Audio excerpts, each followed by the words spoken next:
17ই রমজান বদর প্রান্তরে অনুষ্ঠিত হয় মুসলমানদের ঐতিহাসিক বদর যুদ্ধ। এই যুদ্ধ কাফেরদের সংখ্যা ছিল 1000, মুসলমানদের সংখ্যা ছিল মাত্র 313 জন।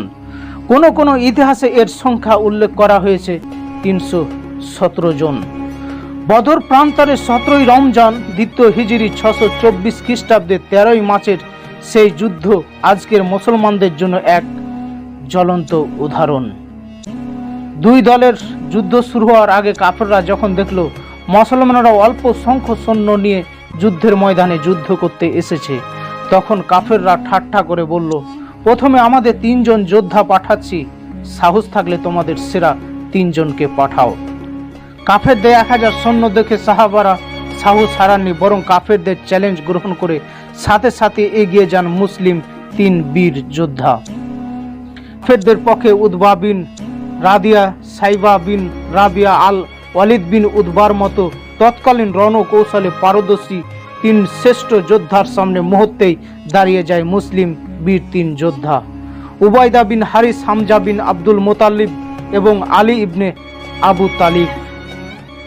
একের পর এক কাফেরদের 3 জনকে হত্যা করার পর কাফেররা যৌথভাবে আক্রমণ করে।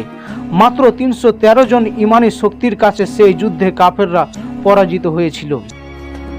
বদর যুদ্ধে আবু জেহেল বড় বড় শীর্ষ নেতা সহ কাফেরদের 77 জন মারা যায়। পক্ষান্তরে মুসলমানদের সেই যুদ্ধে 14 জন শহীদ হন। তৎকালীন যুগে অত্যাধুনিক অস্ত্র সজ্জিত বিশাল বাহিনীর সামনে নিশ্চিত মৃত্যু জেনে বদর যুদ্ধে যুদ্ধ করে শহীদ হয় বলে অন্য কোনো যুদ্ধের শহীদদের চেয়ে তাদের মর্যাদা অনেক বেশি। দর্শক, মাত্র 313 জন দিয়ে বিশ্ব জয়ী করা মুসলমান আজ 250 কোটিতে।